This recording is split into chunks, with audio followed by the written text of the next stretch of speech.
آئلہ کے سر سے نکلتے خون کو دیکھتے ہوئے بے چینی سے کمرے میں چکر کاٹنے لگا۔ پھر ذرا سا جھک کر آئلہ کے وجود کو اپنی شرٹ سے ڈھانپ دیا۔ اس کے ہاتھوں کی لڑکھڑاہٹ تیز تھی، دل کی دھڑکنیں بے ترتیبی سے چل رہی تھیں، گویا دل سینے سے باہر آنے والا ہو۔ چہرے پر پسینے کی بوندیں واضح تھیں، اور پھر اس نے کچھ سوچتے ہوئے الماری کھولی اور بیگ میں ضروری سامان ڈالتے کمرے سے باہر نکل گیا۔ وہ جانتا تھا کہ وہ اگر یہاں سے بھاگ گیا تو سارا الزام اس پر آئے گا، لیکن اس کے باوجود اسے فی الوقت یہی ٹھیک لگا تھا، اس لیے وہ بیگ کندھے پر ڈالے تیزی سے بھاگ رہا تھا، ہانپتا ہوا۔ خوف اور ذلت کے ملے جلے تاثرات لیے وہ سنسان سڑک پر بھاگ رہا تھا۔ تبھی وہ لڑکھڑایا اور اوندھے منہ سڑک پر جا گرا۔ اس کے منہ سے سسکاری نکلی اور حال میں بیٹھی ابرش اس کے سسکنے پر اسٹول سے اٹھ کر اس کے پاس آئی۔ سریش، کیا ہو رہا ہے آپ کو؟ ابھی تو ڈاکٹر چیک کر کے گئے ہیں۔ وہ اس کی بگڑتی حالت پر بے قرار ہوتے ڈاکٹرز کو آواز دینے لگی تو 2 ڈاکٹرز ایک لمحے کی دیر کیے بغیر اندر آئے تھے۔ آدم بھی ان کے ساتھ ہی اندر داخل ہوا تھا۔ وہ اسے جو آکسیجن ماسک لگا کر سانس لینے کی کوشش کر رہے تھے، مگر وہ ماضی میں ہی کہیں پھنسا ہوا تھا۔ اس کی انگلیوں کی حرکت اور پلکوں کو اٹھانے کی کوشش ابرش کو خون کے آنسو رلا رہی تھی۔ تبھی سریش نے اپنا سر دائیں بائیں ہلاتے سینہ اوپر کی طرف اٹھایا تو ابرش کا سانس اٹکنے لگا۔ ڈاکٹر اسے انجیکشن لگا کر پرسکون کرنے کی کوشش کر رہے تھے، مگر اسے محسوس ہونا تھا کہ اس کے بازو پر لوہے کی سلاخیں رکھی جا رہی ہوں۔ جیل کے کمرے میں قید اس بے گناہ قیدی کے جسم کو داغا جا رہا تھا۔ اس کی کمر پر بیلٹ سے وار کیے جا رہے تھے۔ اسے محسوس ہو رہا تھا کہ کوئی اس کے بال پکڑ کر اس کا سر دیوار میں مار رہا ہے۔ اسے محسوس ہو رہا تھا کہ اس کی رگوں میں نشے کا زہر گردش کرنے لگا ہے۔ سانس اکھڑا۔ آکسیجن ماسک اپنے وجود پر شرمندہ تھا کہ وہ ایک زخمی روح کو آکسیجن نہیں دے پا رہا۔ تبھی اس کے ہاتھوں کی حرکت میں تیزی آئی تو ابرش نے روتے ہوئے اس کے پیر چومے۔ یا اللہ، سریش کی حفاظت کر، یا میرے خدا میرے سریش کو بچا لے پلیز، تجھے تیرے رحیم ہونے کا واسطہ۔ سریش، آدم بھائی چھوڑے مجھے، سریش کو میری ضرورت ہے۔ وہ ڈاکٹرز اور آدم کی پرواہ کیے بغیر بلند آواز میں دعا مانگ رہی تھی۔ جب ڈاکٹرز نے اشارے پر آدم نے اسے بازو سے پکڑ کر زریش سے دور کیا۔ زریش کو لگا کہ کسی نے ابرش کو کھینچ کر اس سے الگ کیا ہے۔ وہ کسی اندھیری جگہ پر قید تھی، چیخ رہی تھی، اسے پکار رہی تھی، مگر وہ کچھ نہیں کر پا رہا تھا۔ وہ سڑک کے درمیان بیٹھا تھا، دیوانگی کی حدود پار کرتے ابرش کے حادثے پر رو رہا تھا۔ وہ پولیس اسٹیشن میں تھا، پاگل پن کی حدود پار کرتے لڑ رہا تھا۔ وہ ہسپتال کے مردہ خانے میں تھا، سجدے میں جھکا، عشق کی حدود پار کرتے ہوئے بلک رہا تھا۔ اسے محسوس ہوا کہ ابرش اس سے دور جا رہی ہے۔ آکسیجن ماسک اپنی تگودو میں کامیاب ہوا اور اس کی بکھری سانسیں سمیٹنے لگا۔ اس کا تڑپتا وجود انجیکشن کے اثر سے ڈھیلا پڑنے لگا، مگر پلکوں کی جنبش اب تک باقی تھی۔ وہ ہوش میں تھا، وہ اسے دیکھنا چاہتا تھا، مگر کوئی بھار اسے روکے ہوئے تھی۔ انزائٹی اٹیک ہوا ہے، آپ لوگ زیادہ پریشان نہ ہو، کچھ دیر تک یہ ٹھیک ہو جائیں گے، اور اب یہ ہوش میں آ چکے ہیں، لیکن ابھی سانس کی تنگی کی وجہ سے بول نہیں سکیں گے، اس لیے آپ انہیں ڈسٹرب نہ کریں اور ریلیکس رہیں۔ ڈاکٹر نے سکون کا سانس لیتے ابرش کو صورتحال بتائی، مگر وہ کسی کی بھی بات کا پرواہ کیے بغیر آدم کی گرفت سے بازو چھڑواتے زریش کی طرف لپکی اور اس کا سر اٹھاتے اپنے سینے سے لگا لیا۔ میں پاس ہوں آپ کے، ابرش آپ کے پاس ہے، سریش میری جان، میں آپ کے پاس ہوں، میں پاس ہوں۔ وہ اس کے سر پر ہاتھ پھیرتے مسلسل ایک ہی جملہ بولتے ہوئے اپنے آنسو اس کے چہرے پر گرا رہی تھی۔ نرس نے اسے پیچھے کرنے کی کوشش کی، مگر وہ بے نیاز سی بس زریش کے ماتھے پر سر ٹکاتے اپنی موجودگی کا احساس دلا رہی تھی۔ میں پاس ہوں، بس ریلیکس رہیں، سب ٹھیک ہے۔ میرا زریش تو بہت مضبوط ہے نا، سانس لیں آرام سے۔ اور آپ نے ہی تو کہا تھا نا کہ میں آپ کا آکسیجن ماسک ہوں، تو پھر اب سانس کی تنگی کس لیے؟ اس کے چہرے کو تھامے وہ اسے سرگوشی کر رہی تھی، اور وہ بھی اس کی باتیں سن رہا تھا، اس کے لمس کو محسوس کر رہا تھا، مگر وہ آنکھیں کھولنے کی کوشش میں ناکام تھا۔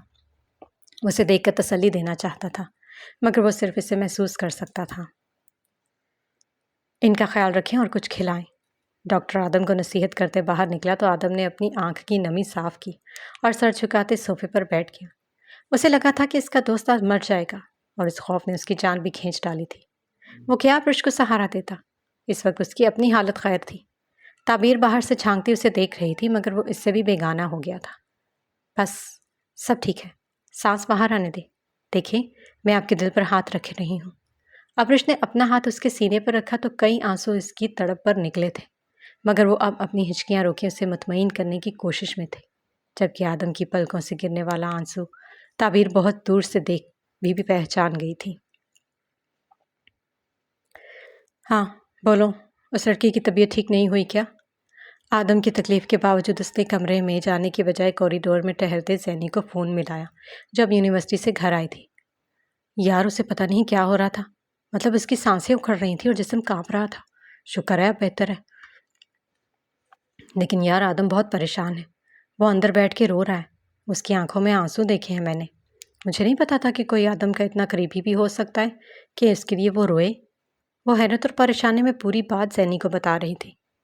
یار دوست ایسے ہی ہوتے ہیں، اب اگر تم ایسے مر رہی ہو تو میں بھی رہوں گی ہی، زینی نے کہا تو وہ دیوار سے لگی کرسی پر بیٹھ گئی۔ میں کیوں مروں گی؟ ویسے بھی مجھے آدم نے بتایا کہ اس کے دوست کو ہارٹ اٹیک ہوا تھا، پھر فائرنگ ہوئی تو اسے چوٹ لگ گئی تھی، اس لیے وہ ذہنی دباؤ کا شکار ہے۔ تم اس کے دوست کے لیے دعا کرو۔ مجھے بھی رونا آ رہا ہے اب۔ وہ نازک دل کی زریز کی حالت پر خود بھی رنجیدہ تھی۔ تمہیں آدم وہاں اس لیے لے کر گیا تاکہ تم اس کے دوست کی بیوی کو حوصلہ دو، اور تم خود رونے بیٹھ گئی ہو۔ اچھا تم ایک کام کرو، کیفے سے جوس اور بسکٹ لا کر کھاؤ اور آدم کو بھی دو تاکہ وہ بھی حوصلہ رکھے۔ اور ہاں، اس لڑکی کا خیال رکھنا، جب ہم کسی کی مشکل میں وقت میں کام کرتے ہیں نا تو اللہ ہماری بھی مدد کرتا ہے۔ وہ اپنی عادت کے مطابق اسے نصیحتیں کرنے لگی۔ تعبیر نے سمجھتے ہوئے سر ہلایا جیسے وہ اسے ہی دیکھ رہی ہو۔ میں جوس تو لے آؤں لیکن میرے پاس پیسے نہیں ہیں۔ ایک نئی مصیبت کھڑی تھی۔ اف تعبیر، اچھا چھوڑو، تم اندر جا کر آدم کے پاس بیٹھو یا اسے باہر بلا رہو، میں اب فریش ہونے لگی ہوں، تم اپنا خیال رکھنا۔ زینی نے فون بند کیا تو وہ کمرے میں جانے کی نیت سے اٹھی، مگر باہر نکلتے آدم نے اس کے قدم روک دیا۔ آدم تم کیوں رو رہے تھے؟ پلیز مت رو۔ وہ روحانسی ہو گئی تو آدم نے اپنا سر مسلا۔ نہیں رو رہا۔ ادھر دیکھو آدم، میں نے تمہیں بہت محبت کرتی ہوں اور تمہیں اداس نہیں دیکھ سکتی۔ وہ بولی تو آدم نے چڑھ کر اسے دیکھا۔ بولا ہے نا کہ اداس نہیں ہوں، پھر ایک بات کے پیچھے کیوں پڑ گئی ہو؟ تمہیں یہاں اس لیے لایا تھا کہ تم بھابھی کا دل ہلکا کرو، مگر میں نے غلطی کی کیونکہ تمہیں تو اتنی عقل ہے نہیں کہ موقع کی مناسبت سے کام لو۔ وہ ساری پریشانی غصے کی صورت اس پر نکال گیا، جبکہ وہ دنگ سی رہ گئی۔ اب رونا مت، بیٹھو یہاں۔ اس کے گالوں پر آنسوؤں کی چمک دیکھ کر آدم کو اپنی غلطی کا احساس ہوا تو اس نے تعبیر کو کرسی پر بٹھایا اور خود بھی برابر والی کرسی پر بیٹھ گیا۔ تعبیر یار، اسے روتا دیکھ کر آدم نے دل ہی دل میں خود کو کوسا۔ مجھے پتا ہے تم اس وقت پریشان ہو، اس لیے مجھے ڈانٹ رہے ہو۔ مجھے ویسے ہی بات بات پر رونا آ جاتا ہے، تم میری فکر نہ کرو۔ اور زینی کہہ رہی تھی کہ میں تمہارے لیے جوس لے آؤں، مگر میرے پاس پیسے نہیں ہیں، تم خود ہی لے کر پی لو۔ اس نے نم آواز میں کہتے سمجھداری کا مظاہرہ کیا تو آدم اس کے آنسو پر نرم پڑتے مسکرایا۔ زینی نے کہا تھا، مطلب تمہیں خود میرا خیال نہیں آیا؟ وہ اب غصہ بھول چکا تھا۔ نہیں، مجھے بھی خیال ہے، لیکن جب تم رو رہے تو مجھے کچھ سمجھ میں نہیں آیا، اس لیے میں نے زینی کو کال کر دی۔ وہ ڈری سہمی سی خواہ خواہ میں وضاحت دے رہی تھی۔ اس کے یوں خوفزدہ ہونے پر آدم کو خود پر بے انتہا غصہ آیا۔ 4 سال گزر گئے تعبیر، اس عرصے میں تھوڑا سا تو میچیور ہو جاتی، ابھی بھی بچی ہی ہو۔ کیسے سنبھالوں گا میں تمہیں؟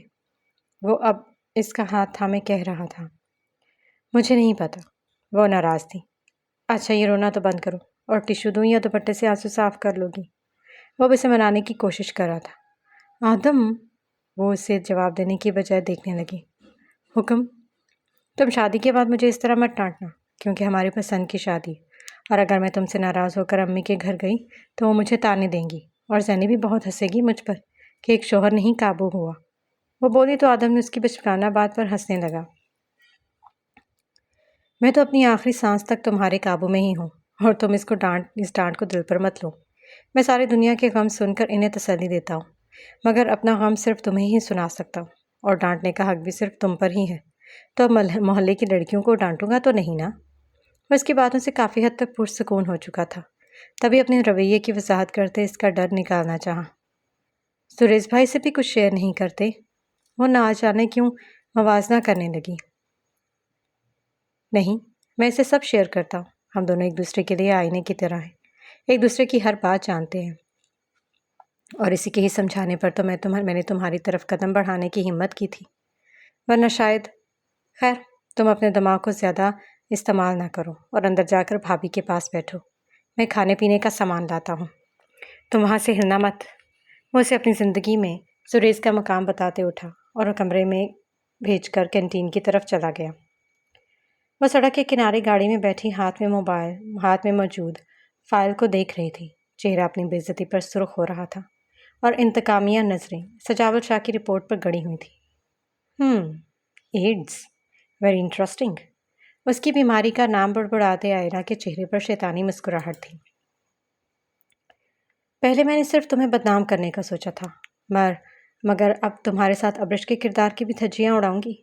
آخر اسے بھی پتہ چلنا چاہیے کہ اس نے کس پر ہاتھ اٹھایا ہے۔ آنے والے وقت کا سوچ کر اس کی مسکراہٹ مزید گہری ہو گئی تھی۔ فائل بند کر کے ڈیش بورڈ پر پٹکتے اس نے سجاول کے میوزک کمپوزر کا نمبر ملایا۔ سجاول شاہ کے میوزک کنسرٹ کا اعلان کرو۔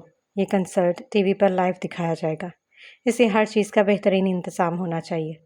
میں تمہیں کچھ تصویریں بھیج رہی ہوں، ان کی ایک ویڈیو بنا کر کنسرٹ شروع کرنے سے پہلے اسکرین پر چلا دینا۔ وہ آگے کا لائحہ عمل مکمل طور پر تیار کر چکی تھی۔ لیکن میڈم، سجاول تو بے ہوش ہیں اور انہوں نے مجھ سے کسی کنسرٹ کی بات نہیں کی۔ کمپوزر کو بات سمجھ نہ آئی تھی۔ میں نے جتنا کہا ہے اتنا کرو۔ یہ کنسرٹ دنیا کا انوکھا اور مشہور ترین کنسرٹ ہوگا اور تمہیں تمہاری محنت سے دگنا انعام دوں گی، اس لیے وینیو سوچ کر مجھے ای میل کر دینا۔ کل رات تک یہ کام ہو جانا چاہیے کیونکہ ہمارے پاس زیادہ وقت نہیں ہے۔ اس نے تحکمانہ لہجے میں کہتے چند تصویریں اسے بھیجی، جنہیں دیکھ کر وہ ہکا بکا رہ گیا۔ یہ تو سجاول کو یہ بیماری ہے؟ آپ اس کی ویڈیو بنوا کر دنیا کو دکھانا چاہتی ہیں؟ کمپوزر کی آواز حلق میں ہی اٹک گئی۔ آئلہ نے گاڑی سٹارٹ کرتے اپنا سر جھٹکا۔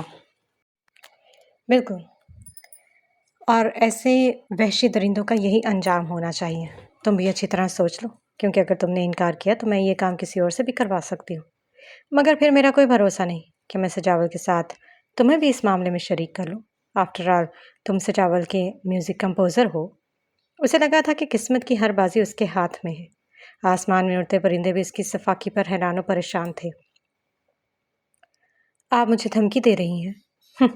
تم سمجھدار ہو، اس لیے زیادہ سوچو مت، اور جس لڑکی کی تصویر بھیجی ہے اسے سجاول کی تصویر کے ساتھ ایڈٹ کروا کے ویڈیو میں ڈالنا، جس سے یہ لگے کہ ان دونوں کا آپس میں گہرا تعلق ہے۔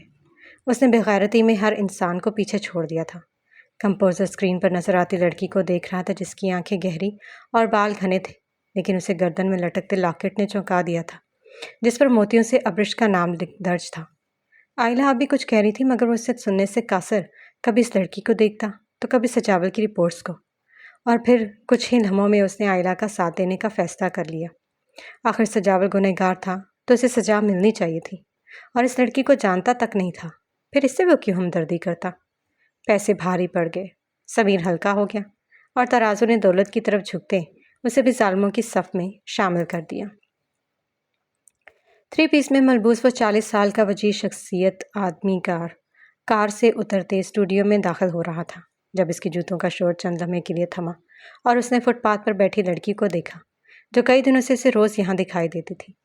سن گلاسز اتارتے ہوئے اسے سر تا پیر دیکھنے کے بعد گارڈ کے سلام پر اس کی طرف متوجہ ہوا۔ السلام علیکم خاور صاحب۔ وہ احترام سے ہاتھ باندھے کھڑا تھا۔ وعلیکم السلام۔ یہ لڑکی کون ہے؟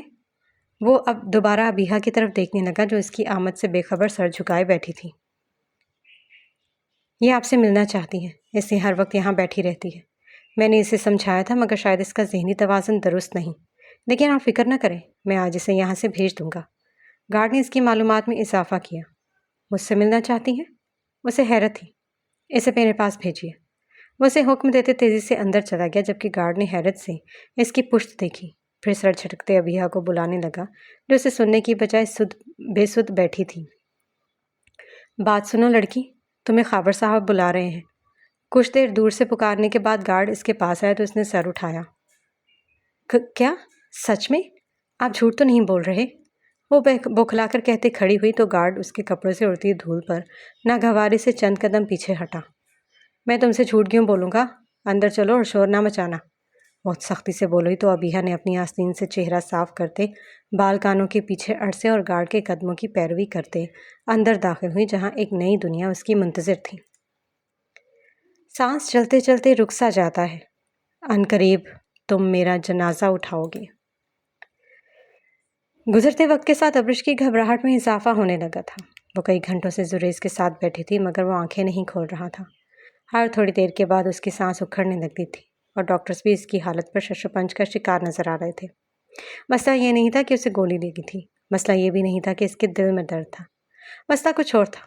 وہ ذہنی طور پہ پریشان تھا، کوئی شے اندر ہی اندر اسے کھا رہی تھی اور وہ چاہ کر بھی اسے چھٹکارا حاصل نہیں کر پا رہا تھا۔ آئلہ کے یوں اچانک آنے پر وہ ماضی کے دردناک لمحوں میں کھو سا گیا تھا۔ کبھی سانس اٹکتی تھی تو کبھی دل رک جاتا تھا۔ ابرش اسے کبھی سینے سے لگاتی تو کبھی اس کا ہاتھ چوم کر اپنے ہونے کا یقین دلاتی، مگر وہ اس کے اندر چھڑی جنگ کے بارے میں کچھ نہیں جانتی تھی۔ وہ بھاگ رہا تھا، مسلسل، لگاتار، اس سنسان سڑک پر جب اس کا پیر پھسلا اور وہ اوندھے منہ گر گیا۔ اس کے سر سے خون کی بوندیں ٹپکنے لگی تھیں۔ درد تھا، تکلیف تھی، لیکن سب سے بڑھ کر خوف تھا، بدنامی اور رسوائی کا خوف۔ وہ اٹھا اور پھر پھولی ہوئی سانسوں کے ساتھ بھاگنے لگا۔ آئلہ کا بے ہوش وجود اس کے کمرے میں تھا اور وہ بھاگتا ہوا اپنے کلاس فیلو کے گھر چلا گیا۔ وہ رات بہت کٹھن تھی، وہ پوری رات سو نہیں پایا تھا۔ آئلہ کی غلیظ حرکت پر اس کی آنکھوں سے بار بار آنسو روا ہو رہے تھے۔ تم ٹھیک نہیں ہو زریز، چلو پولیس اسٹیشن چلتے ہیں، ہم اس لڑکی کا کمپلین کریں گے تو تمہاری بدنامی نہیں ہوگی۔ اس کے کلاس فیلو نے اس کی گھبراہٹ پر تسلی دی، مگر وہ اپنی ہتھیلیوں کو دیکھ رہا تھا۔ وہ میرے دوست کی بیوی ہے، میں نہیں چاہتا کہ اس کا گھر برباد ہو، وہ بے بسی سے بولا تھا۔ اسے یاد تھا کہ اسی وقت دروازے پر پولیس آ گئی تھی۔ اسے یاد تھا کہ اسے آئلہ کے ساتھ زبردستی کے الزام میں گرفتار کر لیا گیا تھا۔ لوگوں کو لگتا تھا کہ اس نے صرف 1 سال جیل کاٹی، مگر اس نے صرف 1 سال قید میں نہیں گزارے تھے، وہ پرانا قیدی تھا۔ ایک جھٹکے سے اس نے اپنے منہ سے آکسیجن کا ماسک اتارا اور آنکھیں کھولنے کی کوشش میں کامیاب ہوتے پلکوں کی بار اٹھا دی۔ سامنے اس کی بیوی تھی، وہ روتے ہوئے اسے کچھ کہہ رہی تھی، مگر وہ اس کی بات سن نہیں پا رہا تھا۔ زریز، میری جان، میں ابرش آپ کے پاس ہوں، وہ اس کا چہرہ تھپتھپاتے کہہ رہی تھی، اور صوفے پر بیٹھی تعبیر بھی اٹھ کر اس کے پاس آ گئی۔ ابرش آپ پریشان نہ ہو، انہیں ہوش آ رہا ہے۔ اس نے ابرش کو تھاما، مگر وہ زریز کو سینے سے لگائی اپنی دھڑکنیں اسے دے رہی تھی۔ زریز کو یاد آیا کہ امریکہ کی پولیس نے اسے قید میں ڈالنے سے پہلے سجاول سے ملنے کی اجازت دی تھی، اور تب سجاول نے اسے اپنی ڈرگ سمگلنگ کے بارے میں بتایا تھا۔ وہ زریز سے شدید ناراض تھا۔ اس نے اس کی بیوی کا فائدہ اٹھانے کی کوشش کی تھی، اور وہ اسے اپنے کاروبار کے بارے میں بتانے لگا تھا۔ میرا یقین کرو سجاول، یہ سب آئلہ کا کیا دھرا ہے، میں نے آج تک اس پر گندی نظر نہیں ڈالی، وہ تو میرے لیے بہنوں کی طرح ہے۔ وہ اپنے دوست کو اپنی بے گناہی کا یقین دلا رہا تھا، مگر سجاول نے پرواہ نہیں کی۔ ہاں، لیکن اس نے چند ماہ بعد زریز کو آزاد کروا لیا تھا، مگر ان چند ماہ میں امریکہ کی جیل میں اس بے گناہی قیدی نے اپنے دل میں یہ بات راسخ کر دی تھی کہ وہ سجاول اور آئلہ سے بدلہ لیے بغیر نہیں مرے گا۔ وہ جب چند ماہ بعد آسمان پر سورج دیکھ رہا تھا تو اس نے خود سے وعدہ کیا تھا کہ وہ سجاول کے بزنس کے بارے میں سب کو بتائے گا، اور اسی روز تو اسے اپنے اور ابرش کے رشتے کے بارے میں پتہ چلا تھا۔ وہ اس سے شادی نہیں کرنا چاہتا تھا، کیونکہ اسے ایک بہت بڑی جنگ لڑنی تھی، مگر پھر اس کا دل خود بخود اس رشتے کے لیے مان گیا۔ لوگ کہتے تھے کہ اس کے ساتھ بھی ابرش کی طرح زبردستی ہوئی، مگر زبردستی نہیں ہوئی تھی۔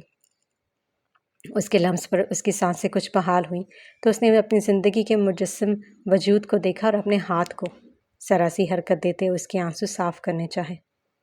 ہاں، میں آپ کی ابرش، اس کے انداز میں گھبراہٹ دیکھ کر ابرش نے اس کا ہاتھ اپنے گال پر رکھتے محبت سے کہا تو زریز نے دوبارہ آنکھیں موند لیں۔ آنکھیں کھولیں زریز، اب آنکھیں بند مت کریں، مجھے دیکھیں، مجھ سے بات کریں پلیز، مجھے اور مت آزمائیں۔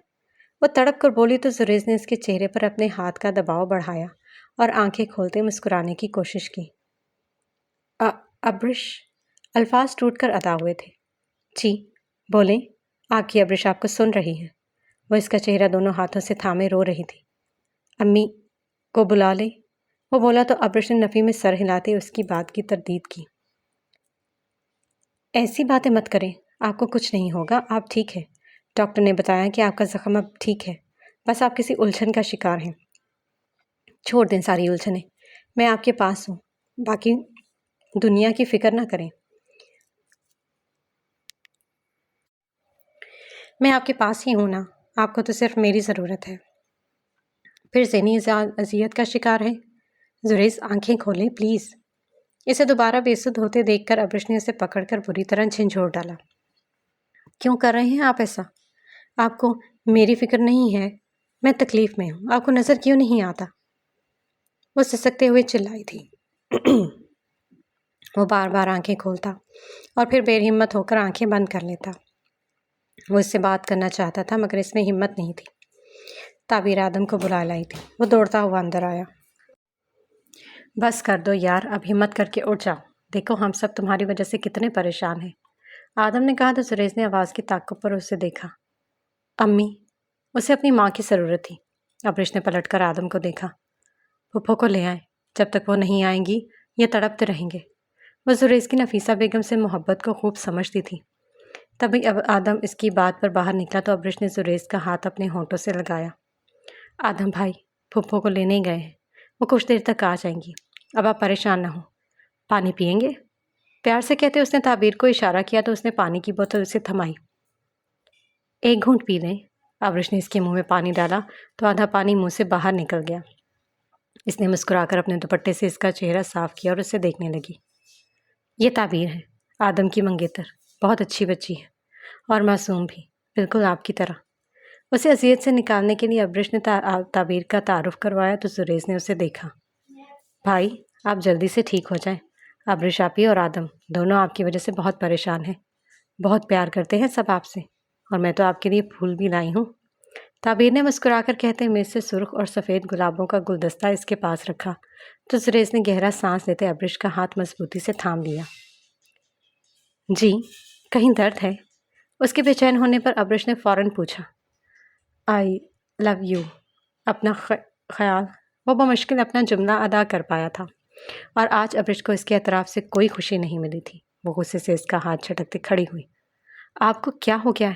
ایسی باتیں کیوں کر رہے ہیں؟ آپ کو کچھ نہیں ہوگا، آپ کو زندہ رہنا ہے زریز، اور ایسی باتیں کر کے مجھے تنگ مت کرے۔ اس کے دل کو ٹھیس پہنچی تھی۔ زریز نے کوئی جواب دینے کی بجائے آنکھیں بند کر لیں تو تعبیر ابرش کے قریب آ کر اس کے گلے لگی۔